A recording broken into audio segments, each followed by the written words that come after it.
Halo guys, welcome back to Korea Remit bersama orang Korea yang konten.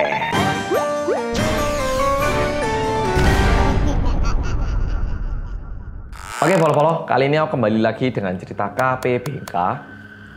Ada yang inget, ada yang nggak inget, atau ada yang belum tahu? Apa? Korea Remit pengen balik kampung salah. Komisi penyelenggara balap karung juga salah. Yaitu kisah pendek bikin kebayang. Jadi kisah-kisah singkat yang mungkin nggak terlalu serem waktu didengar, tapi nantinya bakal teringat-ingat dalam otak kita. Oke? Tema KPBK kali ini berhubungan dekat banget dengan barang yang selalu kita gunakan tiap harinya, yaitu HP. Kalau zaman sekarang bilangnya smartphone ya smartphone. Jadi langsung kita mulai. Cerita kali ini diceritakan oleh seorang laki-laki bernama Chanon berusia 37 tahun. Kisah ini terjadi sekitar 10 tahun yang lalu. Waktu itu Chanon itu bekerja sebagai programmer di sebuah perusahaan IT. Dan waktu itu proyek yang lagi dikerjakan ini merupakan proyek yang besar. Jadi untuk waktu pengerjaannya pun juga 1,5 tahun. Jumlah orang yang bekerja juga banyak. Jadi ada satu ruang besar yang digunakan untuk meeting, untuk kerja, dan juga tempat istirahat oleh orang-orang. Dan tempat itu adalah rumah lantai 1 di sebuah apartemen. Rumahnya itu bersih, luas, dan ada 4 kamar. Memang pada awal-awalnya waktu pertama kali dia masuk ke tempat itu, Chanon masuk ke tempat itu, dia bisa merasakan kayak, wah ini kayaknya nggak bagus untuk dihuni. Tapi ya gimana lagi, kayak ya nggak apa-apa deh. Dan udah gitu apartemennya ini tuh dikelilingi sama apartemen-apartemen lain ataupun gedung-gedung lain, sehingga sirkulasi udara juga kurang. Udah gitu karena lantai 1 ketutup gedung-gedung sekitarnya, matahari juga kurang dapet. Dan bahkan 1 di antara 4 kamar tadi ada yang nggak ada jendelanya, kayak bener-bener udah tembok gitu toh. Ya tapi Chanon mikir, ya kan ini bukan rumah, udah gitu yang bayar juga bukan aku.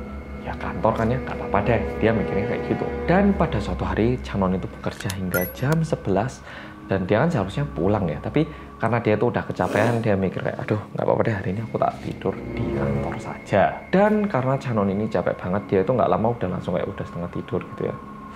Tapi waktu setengah sadar, dia itu bisa mendengarkan ada 2 orang berbicara, yaitu laki-laki sama perempuan itu lagi ngomong-ngomong.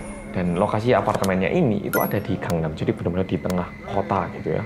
Jadi sebenarnya tidak aneh kalau kita bisa mendengarkan keramaian hingga subuh hari. Jadi dia pertama mikir, aduh biasalah ya daerah Gangnam, sampai malam orang-orangnya ramai terus. Nah dia pertamanya kayak meringankan kayak gitu. Dan setelah itu dia itu udah kayak mau tidur, tiba-tiba dia tuh sadar, loh, kalau nggak salah kan ini aku lagi tidur di kamar yang nggak ada jendelanya. Seharusnya ini terisolasi dari luar. Nggak mungkin ada suara yang bisa masuk dari luar. Kok aneh? Dia itu mulai kepikiran kayak gitu. Tapi nggak mungkin juga ada orang ngomong-ngomong di dalam ini. Seharusnya itu tadi suara dari luar. Chanon itu mulai merinding, mulai takut. Dan dia tuh kayak berusaha kayak nggak bangun gitu, kayak berusaha untuk aku tidur. Tahu kan ya, yang pernah ngerasakan tidur ketakutan nggak dia? Udah mulai keringetan, dia itu udah mulai aduh aku harus tidur, nggak mau bangun, nggak mau melek. Dia udah kayak gitu. Tiba-tiba suara perempuan yang tadi ngomong-ngomong itu bilang kayak gini, omong-omong kok ada orang tidur di sini sih? Dan Chanon yang mendengarkan itu langsung kayak membeku karena dia merasa kayak, loh, aku tak yang dibicarakan. Dan tiba-tiba dia itu bisa merasakan kalau kita merem gini kan kerasa kan ya, ada lampu nyala dan tidak nyala kan kita bisa merasakan ya toh. Dia itu merasakan ada sesuatu yang terang di depan matanya gitu. Jadi dia nggak bisa tahan lagi, akhirnya dia buka mata. Ternyata HP-nya itu yang lagi nyala gitu loh ya, dan ada SMS. Dan suara anehnya itu pun juga langsung hilang. Jadi bukan HP-nya yang melayang gini ya, tapi misalnya dia tidur ke samping itu ada HP-nya kayak gitu. Dan setelah dia melihat HP menyala, dia itu merasa kayak, oh mungkin tadi suara HP lah, nggak apa-apa lah gitu. Dia merasa lebih tenang. Chanon langsung mikir kayak, kecapean aku tadi kayaknya, aduh bisa aja mikir kok ada hantu. Duh, HP ku ini ada SMS apa sih? Nah dia itu mulai mengulurkan tangannya gini. Dan waktu dia mau cek SMS-nya, dia itu menyadari ada sesuatu hal yang aneh. Isi pesan SMS-nya adalah, kamu siapa? Dan di situ Chanon mulai merasa ngeri karena itu bukan SMS yang masuk, melainkan SMS yang mau dikirim, alias ada yang ngetik di HP itu. Padahal Chanon itu tidak pernah menuliskan SMS itu, nggak pernah dia ngetik SMS kayak gitu. Dan waktu itu HP-nya masih bukan HP yang touch kayak gini ya, masih yang QWERTY itu loh, bukan QWERTY, yang A, B, C, D, E, F, G, H, I, C, K, L, M, N, O, P, Q, R, S, T, U, V, W, X, Y, Z itu loh, masih HP-HP zaman itu. Jadi dia itu merasa nggak mungkin kalau ini kepencet juga, itu nggak mungkin. Siapa yang nuliskan SMS itu? Dan ini terjadi cepet. Apakah kebetulan aja SMS-nya itu nyambung kontennya sama pembicaraan dua orang yang dia dengar? Ya, polo-polo. Jadi hati-hati kalau tidur bareng HP di malam hari. Siapa tahu ada SMS yang terketik. Cerita kedua, ini adalah cerita yang dialami oleh salah satu mahasiswi bernama Taeju yang berusia 24 tahun pada waktu itu. Waktu itu Taeju ini bekerja di salah satu supermarket yang buka 24 jam di dekat rumahnya gitu. Dan kebetulan pemilik tokonya itu nawarin, kamu mau kerja shift malam nggak? Bayarannya lebih tinggi, jarang orang, ya cuman kerjanya malam gitu. Tapi Taeju mikir, ya shift malam ngantuk sih, tapi bayar lebih mahal, udah gitu jarang tamu, boleh deh kayak gitu. Di suatu malam hari, waktu dia kerja, biasalah ya, dia bosen gitu. Kayak gitu, lagi muka-muka bosen. Dan Pol-Polo ngerti kan ya, supermarket kan kebanyakan terbuat dari kaca ini, tembok-temboknya. Jadi kayak misalnya di ujung gini kan berarti 2 sisinya terbuat dari kaca. Bahkan ada yang 3 sisinya kaca gitu kan ya. Sambil kerja, dia itu juga bisa melihat kayak luar dari tokonya gitu loh. Kayak kelihat semua gitu kan ya. Udah gitu malam itu, malam hujan. Ya. Nah, tak kasih efek dikit ya biar kayak ada petir-petirnya. Ya, jadi mungkin ada petir-petirnya gitu. Nah, kayak gini. Jadi karena hujan, jumlah mobil yang lewat pun lebih sedikit.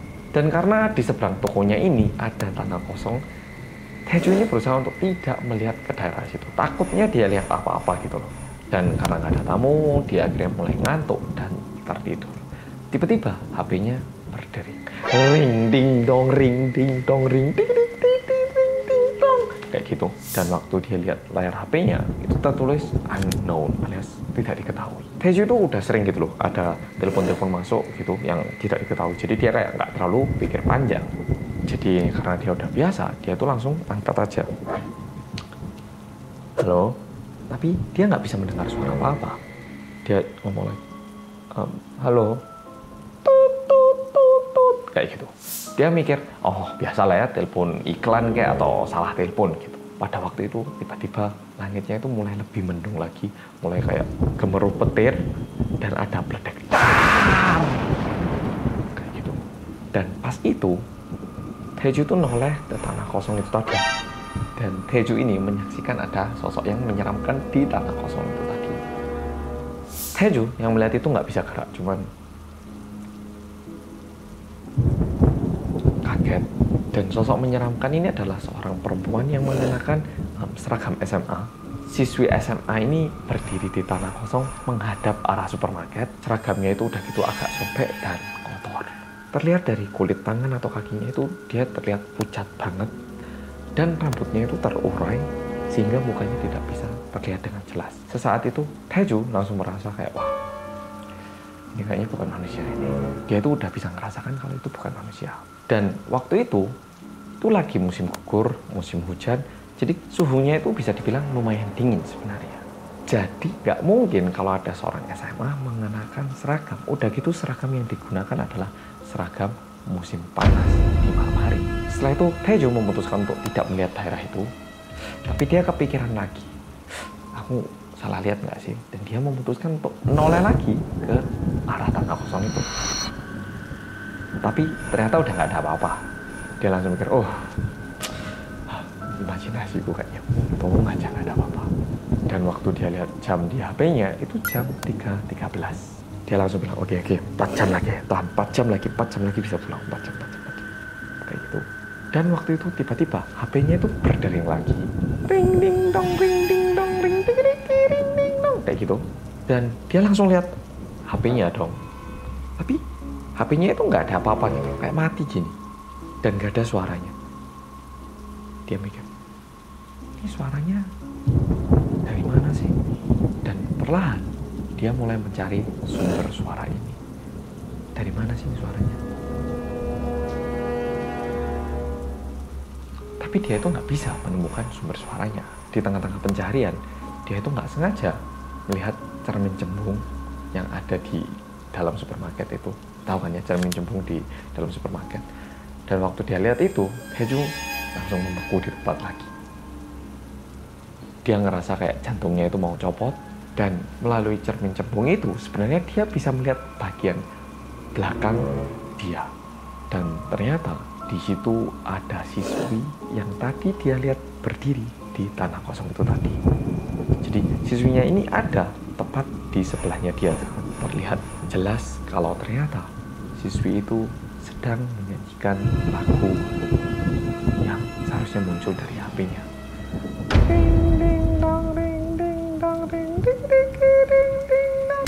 Oke polo-polo, jadi sebaiknya polo-polo hati-hati, khususnya di malam hari, apalagi kalau ada bunyi derengan HP. Siapa tahu itu bukan bunyi dari HP. Ya nggak tahu, mungkin ada yang nyanyi, ya kan? Oke polo-polo, gimana video kali ini? Kalau polo-polo takut bilang apa? Rindu. Oke Rek, jadi video kali ini kayak gitu. Sampai jumpa di video berikutnya, alias besok. Bye-bye.